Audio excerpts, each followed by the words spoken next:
This episode of Manage Smarter is presented by Sales Fuel Coach, our adaptive sales coaching featuring 5-minute quick coaching personalized to each sales rep. Learn more about Sales Fuel Coach at salesfuel.com. Welcome to the Manage Smarter podcast with hosts C. Lee Smith and Audrey Strong.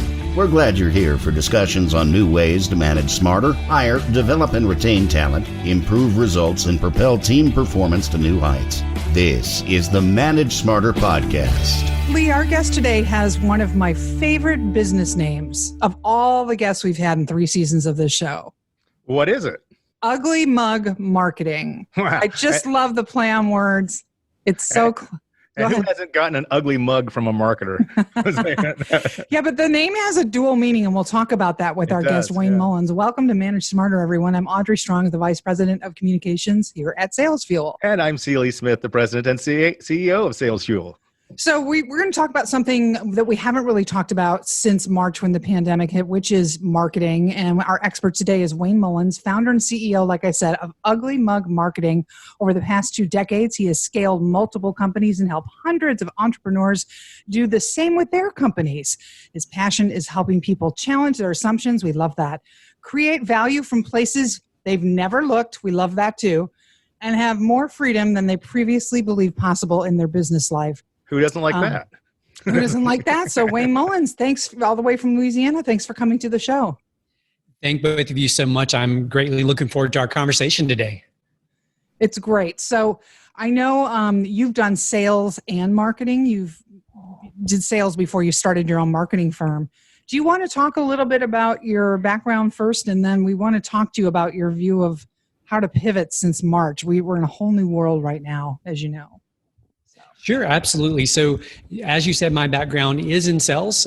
For some reason, I don't know why, but my parents, back when I think I was a sophomore or junior in college, gave me for Christmas some CDs by this gentleman of the name Zig Ziglar. Oh, yeah. And I don't know why they did that, but Zig did a phenomenal job through those CDs of selling me on the profession of selling. He also sold me on the idea of what he would call back then Automobile University. So being a continual student and continually learning whatever it is that your path is. So if it's sales, studying sales, if it's marketing, constantly studying and improving in those areas. So I studied sales, and when I graduated from college, I graduated with a degree in marketing, but Zig had sold me on selling, so I wanted to go in sales. My first few years in sales were kind of rough and kind of patchy, but I kept studying, kept learning. And over that time, I really improved.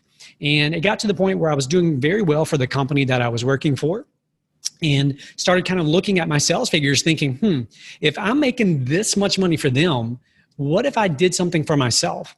And so the only real skills I guess I had at that point other than selling was in lawn and landscape. So I decided to leave my good sales job, 8 to 5, Monday through Friday, lots of benefits, and start a lawn and landscape company. And for those down in the South, you understand that Louisiana in the summer is not exactly an ideal place to be outside.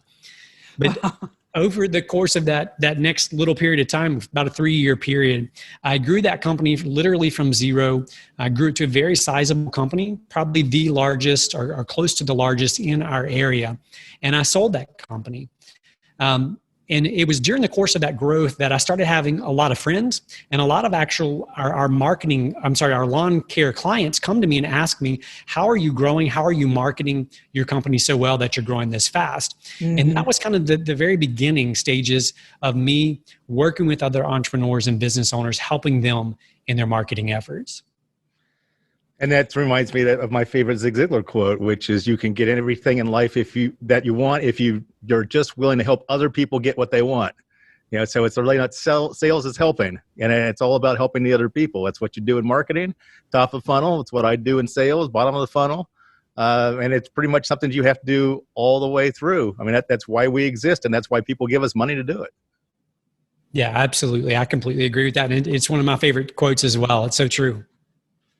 So since March, when we at our company, and I'm in charge of the marketing and the PR, and I agree with you, people confuse the definition of marketing. Marketing is the umbrella, PR, advertising, multimedia, all come under different prongs of the wagon wheel. You and I are agreed on that. But how have you pivoted and counseled your clients in pivoting with their marketing since March? Yeah, so it's been, a few different ways that we've pivoted. One of the big pivots that we made for our company and that we encourage our clients to make was that we really challenge ourselves to shift our platform and give our platform over to our clients. And what I mean by that is we have a fairly decent sized Facebook page. We have a large email list. And what we said was, we know we have a lot of clients who are hurting right now. They're uncertain. They're kind of scared of what's going to take place in the marketplace. So we're going to bring them on. We're going to interview them, very similar to a podcast, but we're going to give them the stage and we're going to let them talk about what they're up to, how their business is transitioning during these uncertain times. And we also then challenge our clients to do the same for their customers. So we really made it about being for their communities, for their customers, and for their clients that they serve. And what's so interesting about that is, no one likes to be sold to, right? It goes back to that Zig Ziglar quote that Lee just mentioned. They want to be helped. They want to know that you care beyond just the point of sale. And so by sharing that platform, sharing the stage that you have, sharing the resources that you have available, it all comes back in the end. It may not be immediate, but it will come back at some point in the future. I love that. We've been very careful with our messaging as well, and sort of on certain things appearing not to be tone deaf. Are you counseling clients on that? I mean, it depends on what side of the pandemic I believe your business has fallen on. Some businesses are benefiting from what's happening and some are not. Yeah, and you're right. It is a very, it's very tricky depending on the industry, depending on the business. We have some clients who are absolutely thriving right now, and we have some who are, their business. We have one client who is an international travel agent, and she books very custom travel all over the world. And as you can imagine, what she did for a living for the past 30 years completely came to a halt for the first time in her career. So the messaging and what takes place from a marketing perspective does have to adapt, and it does have to be fluid enough so that you can make changes when the unforeseen takes place.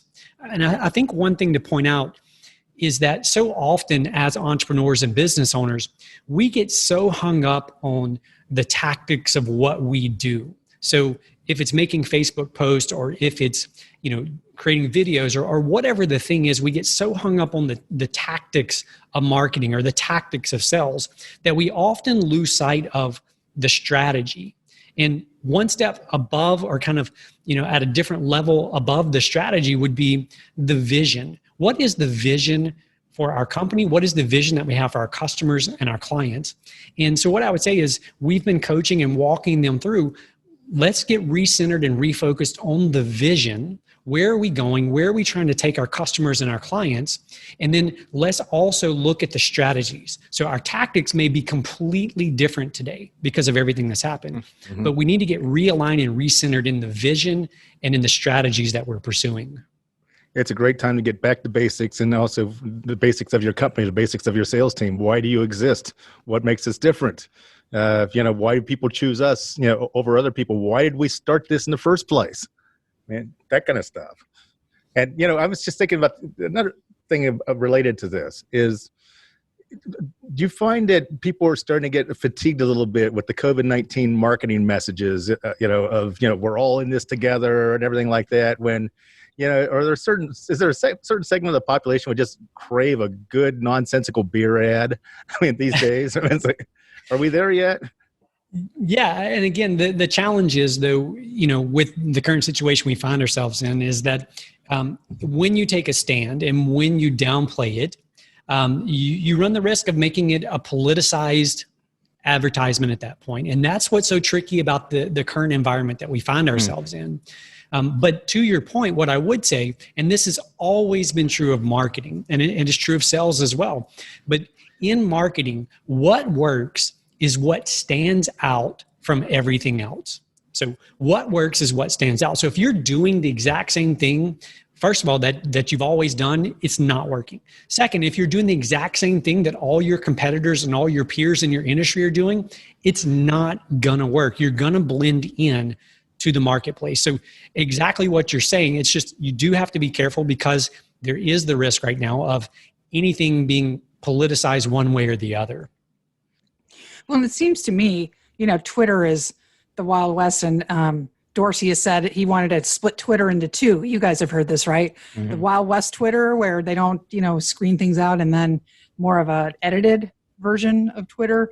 But the environment overall has me a little bit concerned, just because there's so many people out of work, and it's such a strange environment that you could put something out there that's relatively neutral and benign and still get, mobbed by the angry mob. Are you counseling more aggressively against, an overabundance of caution in content? Yes, absolutely. And we're even taking that as far as having conversations with entrepreneurs and business owners and giving them some guidelines to have conversations with their staff and with their team. Because we've actually had a couple of clients who they themselves, their organizations, didn't make any particular posts that were, quote unquote offensive, but they had a staff member make a statement on their personal page, which then created ramifications back up into the organization. Mm-hmm. So we're having those conversations as well. How do you speak to your team about what's appropriate, what's not appropriate, and kind of when is it appropriate to share your personal opinions, when's it not? Oh, so let's drill down on that a bit. It's like, what kinds of advice do you give to people on that? Because as a business owner, for example, you feel like, or even as a team leader, it's like you kind of feel like, well, wait a minute. It's like, do I have the right to tell people what to post on their personal social media accounts? Yeah, and the reality is that you don't, unless, and again, I'm not an HR person, so big caveats here, like I'm not HR, I don't understand HR law. But from what I understand is if you don't already have in place some guidelines, policy around social media and personal social media use, in most cases, you cannot step in now at this point and just arbitrarily give advice or give recommendations to your team. But here's the interesting thing. When you have a team that's aligned and when you have a team that is all kind of quote unquote pulling in the same direction and understands the vision of where you're trying to go as a company and as an organization, then this conversation becomes much easier because they understand the impact of what they may do or what they may say on their personal feeds, in their personal, space, so to speak, and how that can go back into the organization and affect the organization. And so, sure, we all have opinions. Every staff member, every team member has different opinions. But when your staff is on board and they are actually engaged, not disengaged, they're going to be cognizant of that, right? So they're not just going to go out and quote unquote kind of blaze a trail, and ruffle feathers everywhere just to do it. Yeah, I don't think we've had that happen yet, but it's great advice. I know the name of the company, but tell me if I have the story right, is your philosophy is I'd rather have an ugly mug that gets results than a beautiful design that does absolutely nothing. What are some of the ways that we can differentiate ourselves in this business environment we find ourselves in, and create our own ugly mug that works?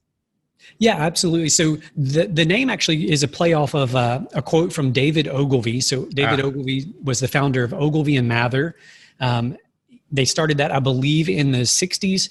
And within about 15 years, it was the largest ad agency in the world.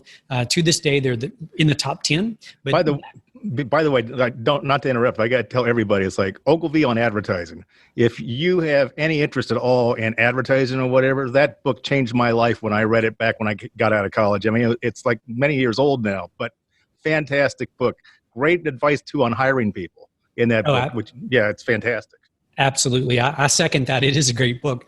That is his saying. So his saying was basically, I would rather have an ad that's ugly that gets results than a beautiful one that doesn't. Yeah. And so the idea behind that is that oftentimes we get so enamored by glitz and glamour and the shiny, cool looking, 3D animations of our logo and all these things that we get wrapped up in that we forget at the end of the day, marketing is about getting people to make a decision. It's about getting people at its basic level to raise their hand and say, hey, I'm interested in what it is that you're selling. I'm interested in what it is that you're doing. Tell me more. And so often, if we're not careful, we get so sidetracked on these byproducts of making sure that we've got the nicest looking brochure with the thickest paper and all these things that we lose sight of the fundamentals, which is something I believe Lee mentioned earlier. The fundamentals are so important that at the end of the day, it's supposed to move somebody closer to making that purchasing decision than they were before. Definitely. What ways would you say that marketing messaging is different than sales messaging? So what a marketing practitioner would write, versus what a salesperson would write. It's a great question. And my argument would be that when a marketer truly understands their job and their role, the difference between a sales letter, so to speak, a sales piece and a marketing piece, they should be almost interchangeable. So the job of marketing is to make the job of sales that much easier. And so I'm a firm believer in everything that we do here. We're firm believers in more of the notion of what would be called direct response marketing versus brand building or just quote unquote marketing that most people think of today. And so we love what we would call results-based marketing versus checklist marketing, which is just, we're gonna complete 27 things on this checklist. We're gonna make X number of posts. We're gonna do X, Y, and Z. Instead, we want to see results. We want to see opt-ins. We want to see new leads coming in the door. We want to see sales close. We want to see all the metrics that actually move the most important needle of all when it comes to sales and marketing, and that's cash in the cash register. You differentiated yourself in your comp set at the start by delivering those branded boxes of donuts to prospects. I heard that story you told, Wayne. Donuts, good choice. And I love donuts. Yeah. Too bad we can't do that anymore. I was going to say, what other ways can you prospect business right now when we're in a shelter-in-place zone or wherever we might be? What ideas do you have for our listeners? Yeah, so the story of the donuts was we simply bought labels and we'd go pick up dozens of donuts and we'd stick our company labels on the donuts and we'd bring them around to people and, just leave the donuts. Not much of a sales pitch at all, just here's some donuts from us. Those things can still be done today. You just have to be a bit more creative. So, in every city, there's different forms or types of food delivery services. So, down here we have one called Waiter, we have DoorDash. I know some places have Uber Eats. You can still leverage those platforms and those services to get your message creatively in front of people to this day. And what we find to be true is that oftentimes people would rather make excuses about all the reasons they can't do something than actually take the action that they know they could do. They'd rather spend 30 minutes telling me all the reasons they can't do X, Y, or Z versus let's just take the action and get the stuff done, right?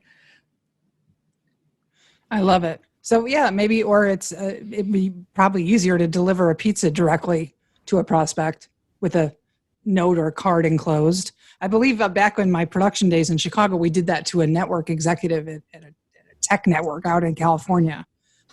Just have a pizza delivered to the guy. And I had a prospect, for example, that was out in Salt Lake City who loved ice cream. So I had Jenny's ice cream, which is made here in Columbus, Ohio. I had that delivered to him, and that got us a foot in the door, and eventually got us a contract. So, it's that kind of stuff. The other thing that I would say is true magic today.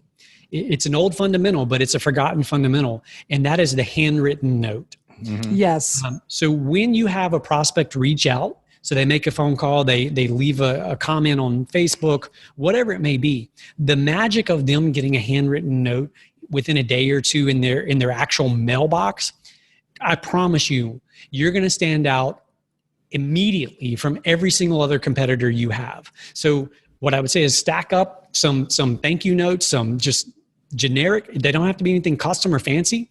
Write them a thank you note. Thank you so much for taking the time to reach out. If you have any additional questions, love to connect and talk. Drop your card in there. Some things that we drop in our cards now, we get some stickers made. So we've got some stickers with our logo on it. Another one that's pretty popular is we have they're very inexpensive little coasters that you would set on a desk or a table. And we will drop those in the thank you card as well. They're disposable coasters. You can use them a few times and dispose of them. So standing out, it's easy to do. You've got to be willing to do the hard work. I've taken those coasters to bars and just randomly left them in bars. Just put them out there. It's like, yeah. Just to see what happens. Well, the website is uglymugmarketing.com. And Facebook, also the same, Ugly Mug Marketing. And Wayne, do you looking for business? Let people know how you'd like to interact with them. I know it says you don't have a Twitter on here. Want them to just go to the website or? Sure. The website's the best place. My email address is on there. All of our phone numbers are on there. So you can contact, any of us, myself directly, or, just the general office if you'd like. And all of our links to social platforms are there as well. It's a very nice website, by the way. I enjoyed going over to it. So everybody check it out. Wayne, thanks for coming to the show. These are excellent, excellent ideas. We appreciate your thoughts. Yeah. Thank you all so much for the opportunity to visit. I enjoyed it. Thanks for listening. If you enjoyed the show, please rate and recommend on iTunes, Overcast, or wherever you get your podcasts. You can also get more great information at salesfuel.com.